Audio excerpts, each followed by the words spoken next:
Welcome back to Building on a Budget Models. I'm Thomas, and this is the full build of the Aston Martin Ulster in 1/32 scale by Matchbox. The kit asks you to start painting the interior. I had a look at the real example of this car, and the interior was in black. Some of the others were in a kind of oxblood red. The kit was moulded in a kind of sandy brown, which I didn't see. Dashboard was done in matte black, but there were decals and sort of chrome trim that needed to be added. I used this Posca paint pen to do the switches and the trim in chrome and added some decals as well. The interior was painted in matte black with a few aluminium accents, and then I used some foam safe superglue to fix the chairs into place. They fit quite nicely, but you need to make sure that they're not too far back as they won't fit into the bodywork. I had a look at using these berry top pins for the gear stick, but it was too big at the 1/32 scale. So I simply cut it in half using these goggles as well to protect my eyes. Using these pliers, I drilled a small hole to fit the new gear stick in place.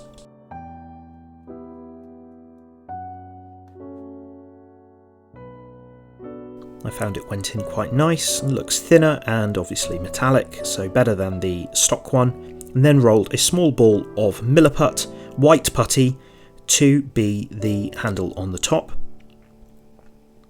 I just left that to cure, and as it's white already, I won't bother painting it. There's a few bits of pre-assembly which need to be done before adding paint. Just removing some of the burrs with these thinny sticks from UMP. The slots are really nice. This kit goes together so well. In fact, I'd argue that it's one of the best 1/32 kits I've ever made.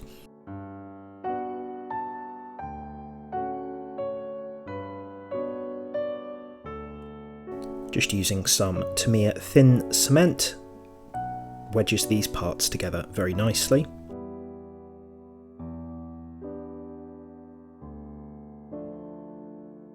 These parts of the suspension were painted in matte black.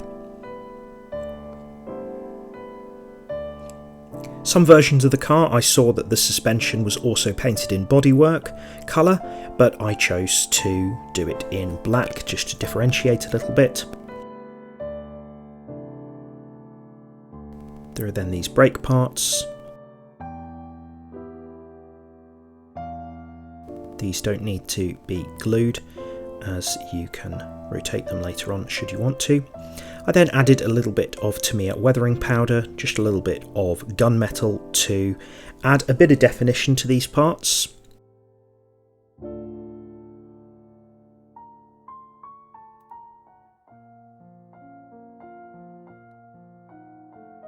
There's some very small pins here at the front to glue these into place. Tamiya extra thin cement is very useful. The engine was painted in black, and then I added some accents in aluminium and the spark plugs in white. There's some wiring detail on there already. I glued that together normally and then used some superglue gel to fit this chrome part to the top. Use some more superglue to attach the other chrome parts. Some of these don't really have points to attach them, so look carefully at the instructions. Now, the real version of this car had less chrome than this kit version, as you can see here. The chrome they thought would reflect the sunlight and be a distraction for the drivers. So I used some household bleach and put some of the chrome parts into that and let them soak for a while, just checking how the bleach was working with a cotton bud occasionally. The bodywork was primed in white primer from Halfords and then painted in 3 coats of gloss acrylic Oxford green from Rust-Oleum. This is their Painter's Touch range, some paint that I bought a little while ago, and I thought this would be a good opportunity to use it. The hinge here at the back wasn't painted because I wanted to glue that in as carefully as possible. The front suspension, just like the rear suspension, is done in matte black. Then these brakes, unlike the rear ones, do need to be glued. These are super glued on. The dash goes in from the inside like so. I added some decals I found in the spares box for those, and the steering wheel is black with a little silver in the centre. Here you can see the interior goes in like so, and then the bodywork goes on top. I actually found the bodywork didn't need to be glued as it was such a good fit, so that's really nice. Could test fit that to make sure that it was all okay. Now there are these little cables here which I think operate the front brakes. I found that the instructions weren't particularly clear for these. There's a small hole in one end of the U section here which needs to go onto the underside of this wheel support. This horizontal piece here was just kind of glued vaguely in the right position. There are also these parts here which I think maybe are parts of the indicators, I'm not sure, but looking at the real ones they seem to have this kind of silver star shape on them. They're looking good so far. There are locator points for this lower front suspension here, including that silver arm which I think attaches the brakes does need to fit onto the side of the bodywork here.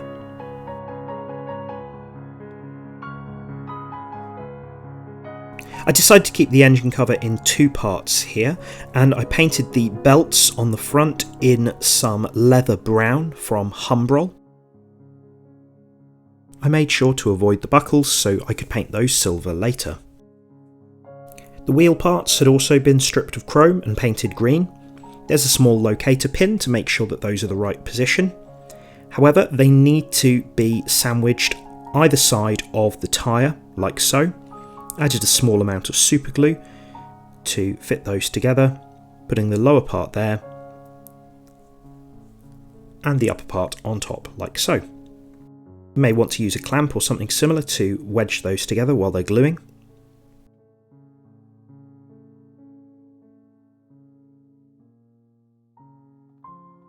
These are actually pretty detailed wire wheels for a 1/32 scale car. There are 5, so you've got one in the spare box as well. Now this little front bumper here has some chrome parts. I also added a little bit of black panel line accent to pick out the vents that are in that.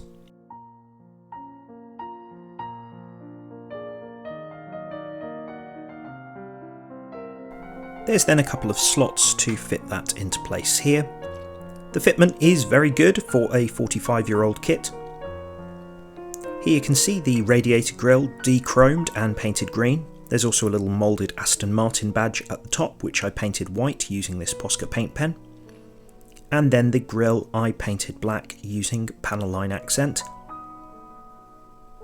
Panel line accent like this takes a little while to cure as it's so thin, so I left that horizontal for about 10 hours just to make sure that the paint had flowed into all the little cracks. As you can see here, it's not quite ready. There's a couple of glue points for the engine on either side.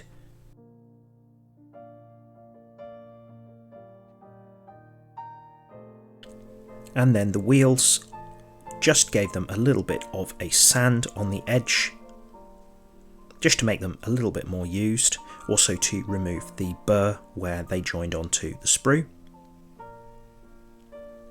And then those went on quite easily with just a little bit of a twist. All 5 are exactly the same, so you don't need to worry about which one goes where.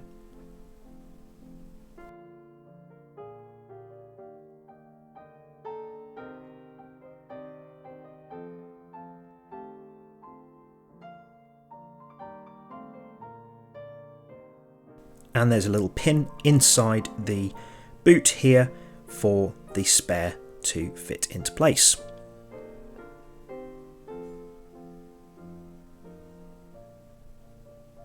They're now putting the radiator into place. And there's a small chrome radiator cap which goes on top. Used some super glue to attach that. Now the spinners here had been painted silver and then I added a little bit of Molotow chrome. I left that for about a day as that takes a long time to cure, and then superglued those onto the outside of the wheel. That means that the wheels should still be able to turn.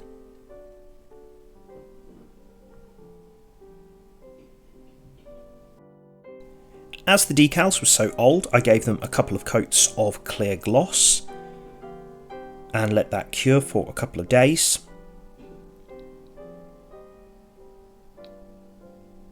There's quite a bit of carrier film, so you may want to trim these carefully around the edge, but I found that just a small amount of time in warm water helped them come off the backing paper really nicely. Then used some micro set to help them adhere as best as possible to the bodywork. I wasn't going to clear coat this as cars from the 30s didn't have clear coat. The one on the radiator here though, I used some UMP strong decal solution as I wanted it to fit onto the mesh as well as possible. These would have been painted on in reality, so they needed to look like the decals weren't even really there. As before, quite a bit of carrier film. You may want to give this a matte clear. Now the headlights as well should be body colour, so I added a bit of blue tack here to keep the inside of them chrome, and then painted the gloss over the outside to make sure to remove all of the blue tack from in there. The headlight lenses are quite nice, but I also added one of these little adhesive gems to both of the lights just to simulate the bulb on the inside. Added a little bit of foam safe super glue, and then these headlight lenses are quite nice because they simulate the little mesh which would have been on there to protect the glass.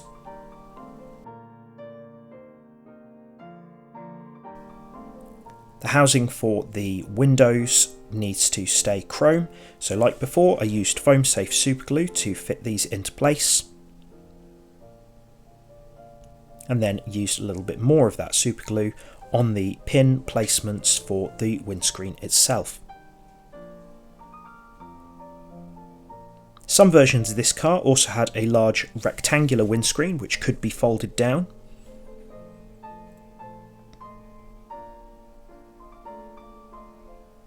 I then used some of this exhaust weathering powder, particularly the burnt blue and the burnt red, for the exhaust pipe here. Did the burnt red and burnt blue around the parts which would fit into the engine, and then also used some of the oil stain and the burnt red for the pipe itself.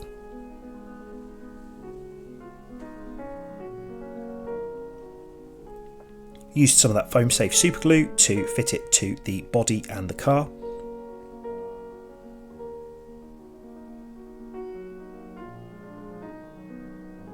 This is quite a delicate process, so be very gentle.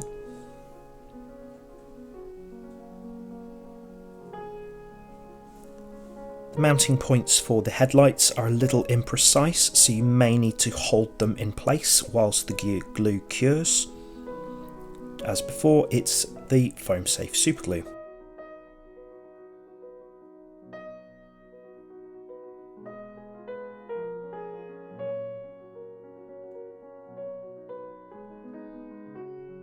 Finally, the mudguards, painted in body colour, go over each of the wheels.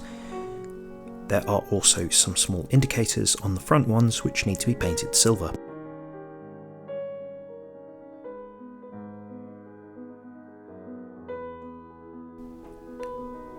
Just added a small amount of foam safe super glue to the bottom of these to fit them to the wheelbase.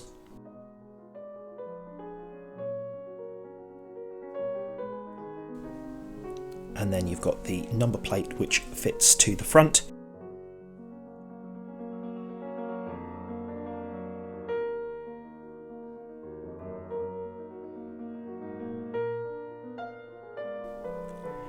Last but not least, you've got the handbrake lever which goes on the driver's side here.